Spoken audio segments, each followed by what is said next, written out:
All right, Taberne Talks. Here we go again. Another episode in the works here. We're here on another Sunday morning, bringing you the information that you guys want to hear. So I'm pretty excited today to get on. I don't have a guest today because I like I said, once a month I try to do a Q&A episode where I get so many questions. Me and Anthony, who's on my team, which was on the show before, get so many questions every week, scenarios.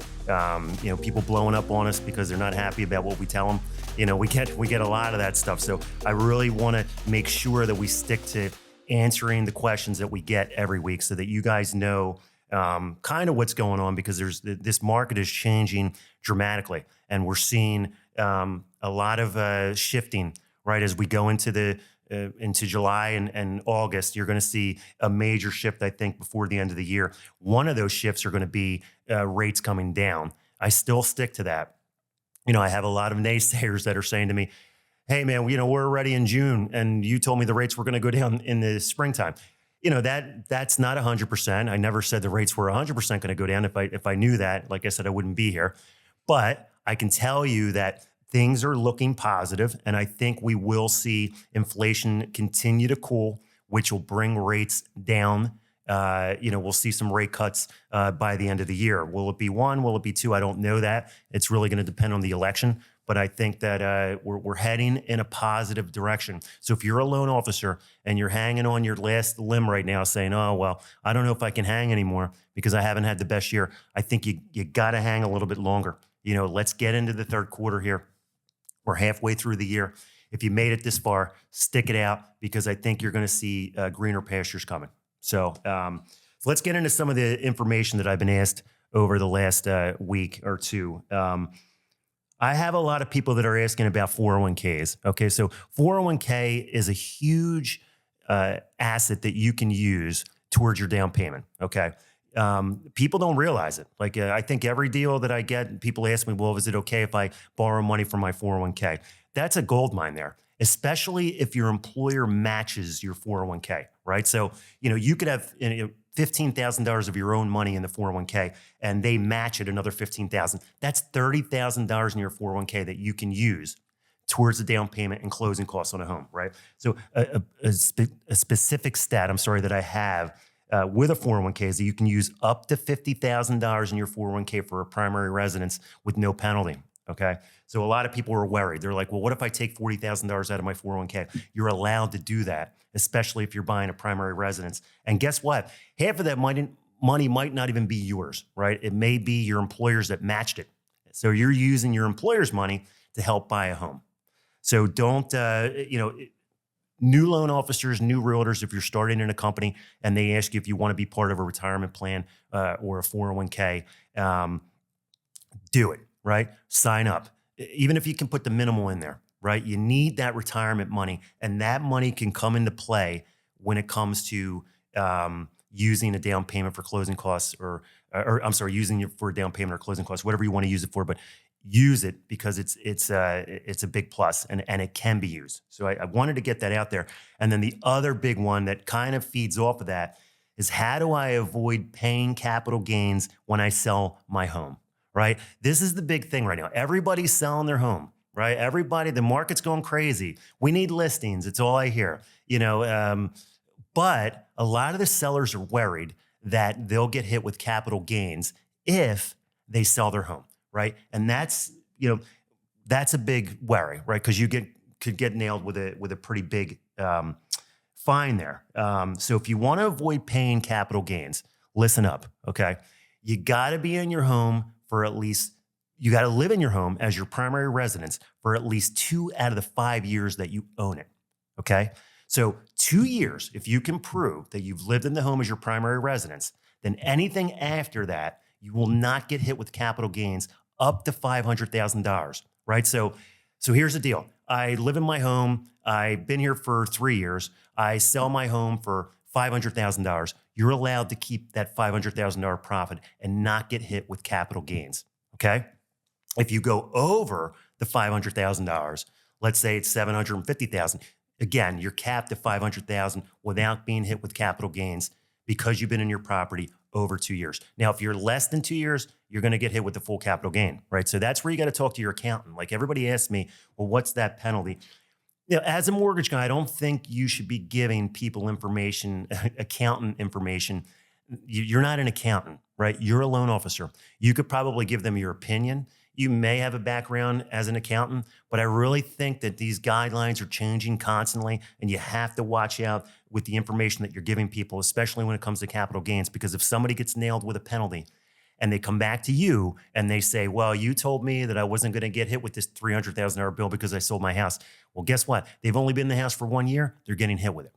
So, pay attention out there, because I'm seeing a lot of miscommunication and misinformation being given. And I think that we really have to watch out what we're telling our clients.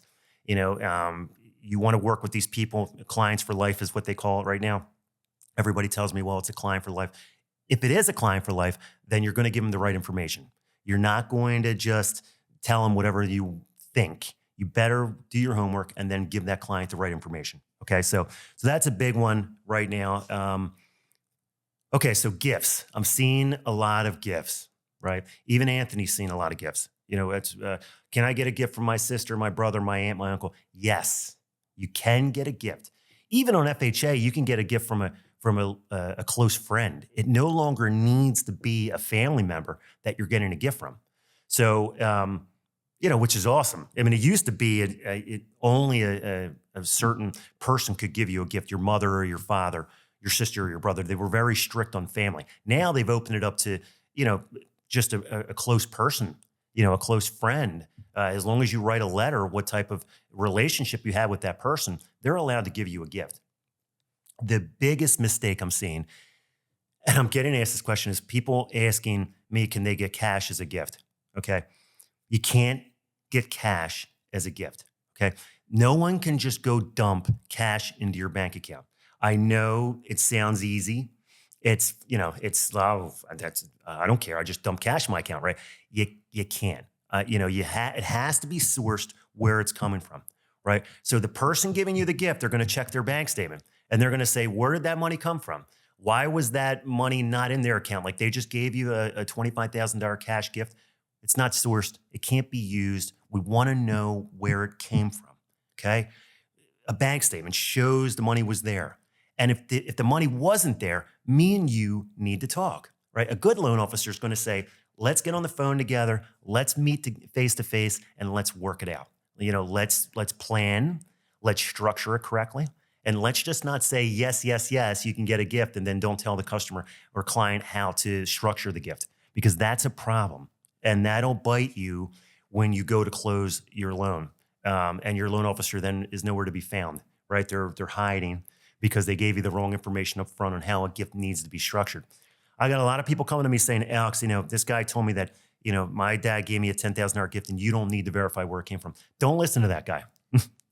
That guy is wrong. And that guy's not going to be in the business much longer, okay? I'm telling you, he's not going to be around. And I've been through a lot of people through my career, a lot of loan officers who tell people whatever they want. And then guess what? 2 years from now, I look them up and they're gone. You know why? Because they did that so far that it ruined their reputation, it ruined their relationships, and no one trusts them. So, stick to the guidelines. A gift needs to be sourced, where it's coming from, how they got it, and guess what? If the donor gives us their bank statement and we see all these large deposits in the donor's account of all this cash being dumped into their account, they're going to question where that came from, right? So they want to know where they got the cash. It can get very hairy. I'm not trying to make you think it's not okay to get a gift. Like I have a lot of people that they don't like these answers, but those are the real answers. And it's true, but we got to structure it, right? I'm not saying let's not get the gift. There's other ways. Maybe somebody else in your family can give you the gift. Maybe your aunt has the money in her account and she can give you the gift instead. And then she gets reimbursed with whatever money you had. Like things can be worked out, but don't just do it and think that it's okay because I have cash, because we don't like cash. Listen, I'm a mortgage guy. I don't like the word cash. All right. Remember that. All right. I don't like cash deals because I'm not part of them. Okay. That's number one. I don't like cash because you're dumping cash in your account. That's number two, because it can't be verified.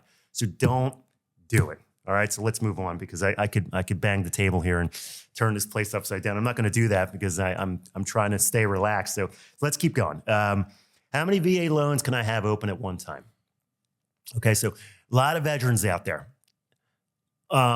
Number one, before we get into how many VA loans can you open at one time, you have to buy a VA loan or use a VA loan for a primary residence. Okay, VA loans are not to be used for second homes or investment properties. Whoever's telling you that is wrong. Okay, a VA is very strict. It's a government loan. Okay, I do a lot of VA loans. I've done a lot of VA loans in my career. Shout out to my processor, Gina Chinichi, who has processed with me for the last 15 years and has fought through the VA loans that we've done together. And she's got a lot of veterans to the table with me, time in and time out. So we know that product very well. It's got to be a primary residence. I had somebody come to me last week saying, can I use a VA loan for a second home, a vacation home down the shore? That is a negative. Can I use a VA loan to buy a duplex and I'm going to rent out both units? That's a negative, right? Because you're not going to live in the home as your primary residence. It's got to be your primary residence. Now, I have a VA loan open right now. Alex, I want to buy another house, but I want to keep this house. I don't want to sell this house. I want to rent it out, and then I want to go buy another house and use my VA loan again, even though I have a current VA loan open right now. Okay? Huge question. And now, an experienced loan officer does his homework, and he either says yes or no, right? My answer to that is possibly. Okay? The reason why I say possibly is because the homework needs to be done. And how the homework is done is we look at the person's, or the veteran's, certificate of eligibility, right? We plug it into a system. This is the right way to do it, guys. We plug it into the system. We verify, do they have enough eligibility in order to buy another home going VA and keep the current home open using the VA? And guess what? A lot of the times they can. So that's fine. Yeah, go buy another house, VA, primary residence, putting zero down. Keep your current home, you rent it out so that you wash out the current mortgage payment, and then you have two VA loans open at the same time, okay? So it can be done. That's the positive yes. And the homework was done where we looked at the certificate of eligibility and we saw that they have enough eligibility left in order to buy another home going VA. I've had a lot of heartache. I've had people come to me, they go to these places that are so-called VA just because it's in their name, veterans, which I'm not going to name a specific mortgage company, although a lot of realtors on this podcast are watching right now. They know exactly who I'm talking about. Just because the name is in their name that says they help veterans, that's not true. Because if they helped veterans, they wouldn't tell them, yeah, let's go get two VA loans open. That's no problem. And they don't verify if they have enough eligibility to do it. Do your homework, right? I've been saying that for the last 23 shows here or whatever. Do your homework. Every realtor that I interview does their homework with the lender that they use, right? They don't just go on the street and say, let me pick a lender just because he's a good looking guy, okay? Or, he's flashy, he drives a nice car. That's not going to get you anywhere. Go with the guy who does the homework, right? Don't go with the guy just because he works for a place that has veterans in the name of the company. That doesn't mean he's a specialist of a VA loan. Just means that they hired him at that company, and he's just an employee. So just watch out because the positive thing, VA loans can be done both at the same time. The negative thing is if the homework's not done, then you could possibly run into a disaster, and I don't want to see that happen to you because the veterans deserve to get into their homes. They fought for our country. They served, so they should be getting into the homes that they want. But just let's do it the right way. So, all right, good. So, what else? Anthony calls me a lot with a lot of scenarios too. Him being an aggressive frontline loan officer, which I love. And that's why I'm having him with me because he's hard charging every day. He sees a lot of scenarios of people asking him, can I do this or can I do that? Listen, guys, if you're buying a home, make sure your driver's license is valid. Okay. That's a huge problem. You don't realize your driver's license cannot be expired for the last 3 years. And then you want to come to us. 3 years, people are walking around with expired driver's licenses. You got to renew that thing right away, right? Especially if you're buying a home, you need valid pieces of ID. Right now, you might not drive. That's fine. I'm not putting down people who don't drive. A lot of people in the city probably don't whatever they want to do is fine. But have a valid ID, right? It doesn't need to be an actual driver's license. It can just be an ID, right? That's valid. That's if you want to buy a home. Get your stuff in order here, right? Social Security card, if you can find it, great. Let's use it as another form of ID. You got a passport, make sure it's up to date. Make sure your documents are in order and they're valid, because once the file goes to underwriting and they see that this stuff's not updated, they're going to say, well, we're lending this guy $400,000 and he can't even get an updated driver's license from the last 2 years. What makes us think he's going to make the mortgage payment? It's all about how clean you are up front. I've learned this. I've learned the hard way in this job that the cleaner the work is done up front, the better chance you'll have your loan go through processing and underwriting smoothly, and we'll see you at closing, okay? The sloppier the work is done, the more you throw something against the wall, and the more that you just don't care and you think, oh, well, I'm hoping and praying that it's going to close. That will get you, that'll only run so long. Like, I've had loan officers I've seen who threw 10 deals against the wall because they just said, oh, well, hopefully 5 of them go out of the 10. I didn't even look at the guidelines. I didn't look at the application. That's a huge problem. So the cleaner it's done up front, the better. So valid ID is a huge one up front. Make sure, you're in order, and, make sure you get your W-2s, pay your taxes. I could go, I've gone through this list a few times over the last 20 weeks. I'm not going to go through it again. I think you know what you need in order to do a pre-approval and get done. But that was a big one that came up, and we keep getting it time and time again. So let's keep going. So I'm getting my throat cut every week. There's lenders and brokers out there that are just cutting everybody's throats, saying, yeah, business got tough over the last 6 months to a year. There's not enough of the pie going around. There's half of the business that used to be, and you still got a tremendous amount of mortgage guys and brokers that are competing for that one deal. Okay, watch out for what you're being told as far as points being charged up front, rates, fees being charged up front. What's my rate up front? Does it make sense to pay points? It's, a good loan officer, one that cares for what you are going to get into once you get into process, does your homework for you. They check to see, does it make sense if I buy my interest rate down, or does it make sense that I don't buy my interest rate down? What makes sense? Sometimes it does. You may stay in your home for the next 10 years. Okay. So if I bought a point up front to buy my interest rate down, 1 point is 1% of the loan amount.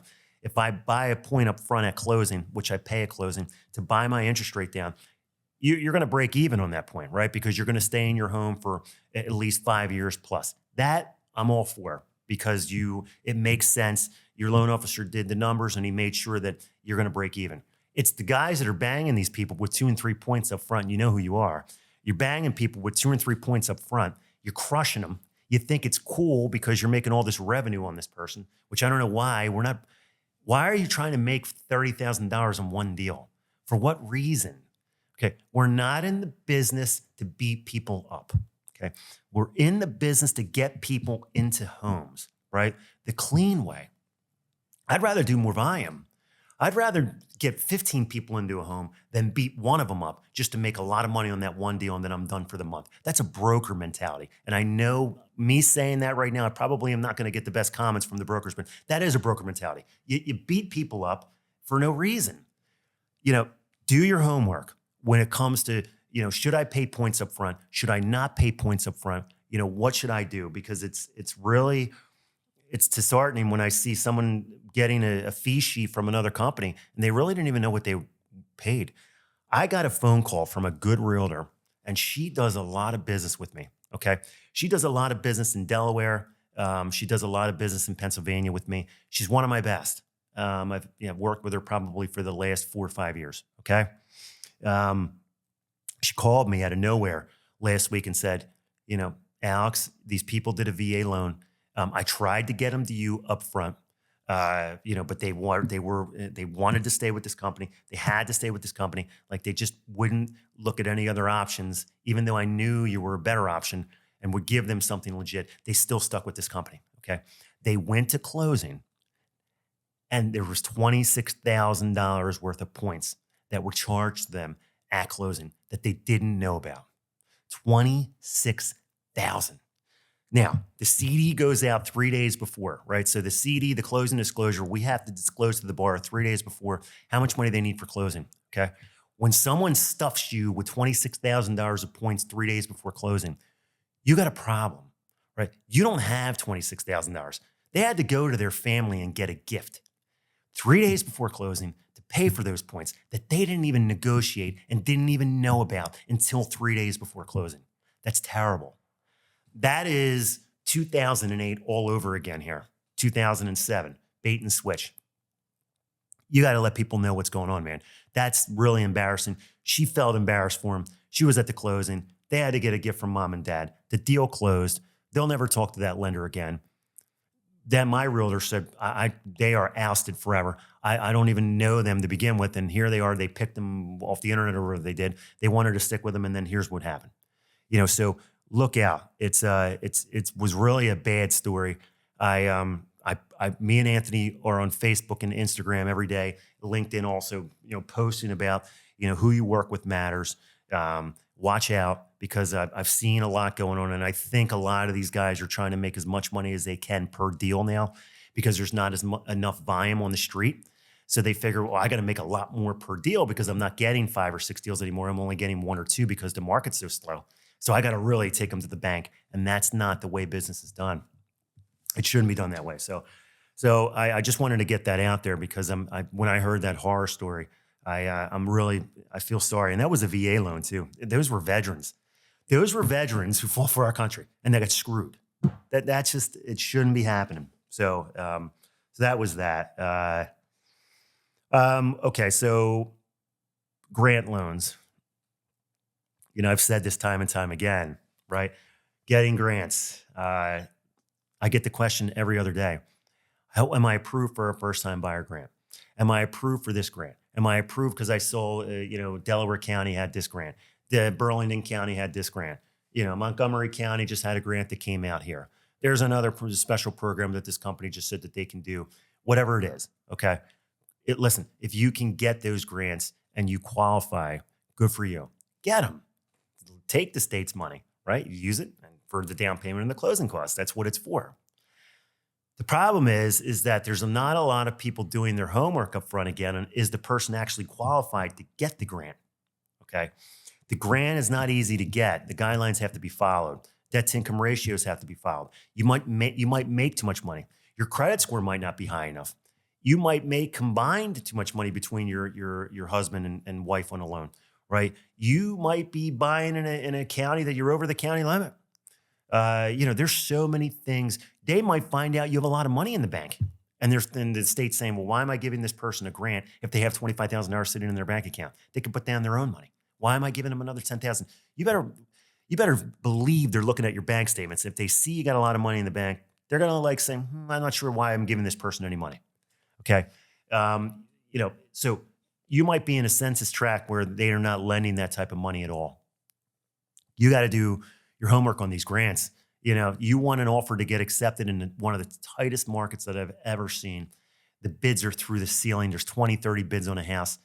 They see a grant come through. They're not going to be excited about that. The seller's going to say, I got 5 other people offering. Why am I going with a grant with this person? Well, you know why? Because Alex Taberne, the loan officer, verified them, and they fit the box, and the deal can be done. Let me tell you something. If you put your name on the line as a loan officer and you give your client that approval for the grant, you better back it up. Because if that thing explodes in process because you didn't do the proper calculations, if the person was truly approved for a grant, you'll never do business again with that realtor. And those clients obviously will never speak to you again. And guess whose reputation takes the hit? You and your company. So, it's not only just your company name takes the hit, because the realtor tells everybody else then in the market that they screwed this deal up. Don't use them, right? So your whole company's reputation takes a shot just because you were happy to say to somebody, sure, I do the grant. Sure, you can get $10,000. It sounds good. I like the sound too. I like saying, hey, here's $10,000 towards your closing costs and down payment. You look like a hero. The problem is you may not be the hero. You may be the person that has egg on their face, in a month from now when you can't deliver. So just make sure that you're doing the grant. I mean, I have a lot of people that go online. They have to take these courses online to get these grants. They're not even told that by the loan officer. Then they find out later, I had to go take a course. I had to pay all this money to take the course. Like, tell these people up front, what they need to do in order to get a grant. So that was a big one that I think me and Anthony are getting a lot of, the grant. I'm a fan. I'm not going on this show saying that I'm not a fan of the grant. I'm not saying that we don't do them. Green Tree does the grants. Jersey, they're big time into doing them. But I'm saying, do your homework. Make sure that the guidelines are met before you tell someone that they're approved for the grant. Okay, so why am I being asked every week what to look for in an experienced loan officer? What do you look for in an experienced loan officer? You look for tenacity. You look for perseverance. You look for aggressiveness when it comes to finding the program that you need in order to get qualified. You look for longevity. You look for their reviews to make sure that they're someone that they say they are, that they're known in the community. That they're not someone who's just in it overnight success. This job, unfortunately, harbored a lot of people, not only loan officers, but realtors too, a lot of overnight success stories in 2020 and 2021 when the pandemic was on and the rates were 3%. There was a lot of, people that made it big. They made a lot of money and they were overnight success stories, but they really weren't truly in it for a career. They were just in it to make that, quick buck. And what you look for in an experienced loan officer is, you got to make sure that they've been in the game. Now, newer loan officers, I'm not putting down because I have them with me. They're building their name, right? So they're starting, but they're doing it the right way, right? They're doing it the way that it should be done. They're not in it. Listen, a loan officer who gets in the business in this market when the rates are 7% or 8%, that's tough, man. That is not easy. My hat's off to you because you're getting in one of the toughest times when the inventory is low, inflation's through the ceiling, the rates are high, nobody has any money, nobody qualifies, nobody makes enough money. The list can go on, right? And then you got a new loan officer who gets into the business and they're thrown into one of the toughest markets. And I don't care who you are as an experienced loan officer. If you tell me that this is not one of the toughest markets you've seen, you're lying because it is. So if you get in and those young loan officers are coming from the bottom, they mean business. They're not in it for the quick buck because there isn't a quick buck. The quick buck was 3 years ago. Those quick bucks are gone, right? You got to work for it now. And so I think that you have to find a good loan officer who either is newer and isn't jaded by what they saw over the last 3 years, and now they're really just trying to beat people up because they have to make their monthly bills on their Maseratis that they're driving around that they shouldn't be, so because they made big money back in 2021, big deal. Now they have nothing. So I think the newer loan officers are good to look out for, and I think the experienced guys, the guys that are still doing it day in and day out, go on their social media. A loan officer social media will tell you what they are. Look at their social media, see if they're closing any deals recently, see if they're posting anything that is educational, see if they have any awards that they got recently, look and see if they're, anything that has to do with recent. If they haven't done anything in the last 4 years since the pandemic, that's a problem. Where are they? Right. And they were active then, and then they're not active now. I think that's a huge sign of an experienced loan officer versus a non-experienced loan officer. So, just look out because I think as we get into the NAR settlement coming up, which I'm not a realtor, I'm a loan officer. So that settlement does not directly affect me. It directly affects the commissions of the realtors or how they're going to get paid coming up. You really got to make sure that you're positioned with the best people. I think the strongest realtors and the realtors that I've had on over the last 6 weeks, especially the last 3 or 4, have been the strongest. I've had some of the top here now coming on, and the young guys, right? And they are the sharpshooters of the business. They're going to survive because they're not jaded. And I think those types of people have very good social media. If you see who I bring on here, they're all good social media people. They're all people that are relevant and are people that are out there doing the job that needs to be done. So look out. Another one, debt to income ratio. Your debt to income ratio means everything nowadays. Using your credit cards and buying things while you're in process to buy a house or about to buy a house is really bad. You know why it's really bad? Because it's going to count against you when it comes to your debt to income ratio. Okay. Your debt to income ratio means everything when you're buying a house, especially when the prices of these houses are a minimum of $300,000 a year in order to move into something half decent. Most of these deals that I'm doing are 400,000 plus. Okay. Nothing's cheap, as you know. Inflation has taken a shot on the mortgage industry. So, and on the real estate industry. So, you got to make good money, and your debt to income ratio means everything. Stop using your credit cards if you're going to buy a house anytime soon, or if you just signed a contract to buy a house and you're about to go into process and you continue to use your credit cards. My processor, Gina, is pulling her hair out every week because people are continuing to use their credit cards while the loan's in process. That's you can't do it. Like, I'm blue in the face telling people don't buy anything while you're in process to buy a house. If you buy something, it could negatively impact the way the underwriting is going to look at your loan, and you could be declined. I don't care if you go to Sears and you charge, and you might say to yourself, well, it was only $750. $750 could make or break you, because you could be that tight in getting the deal to begin with. And then something stupid like that you bought puts you over the top, and now you're no longer qualified. I preach it every day. You're about to buy a house, slow down on the credit cards. Well, my lease is up. I want to go buy another car. Well, when's the lease up? Another 6 months. When are you closing on your house? 2 months. So why do you have to change it in now? Why? You got 6 months until the lease is up. So why are we changing in the lease now when we're closing on a house 2 months from now?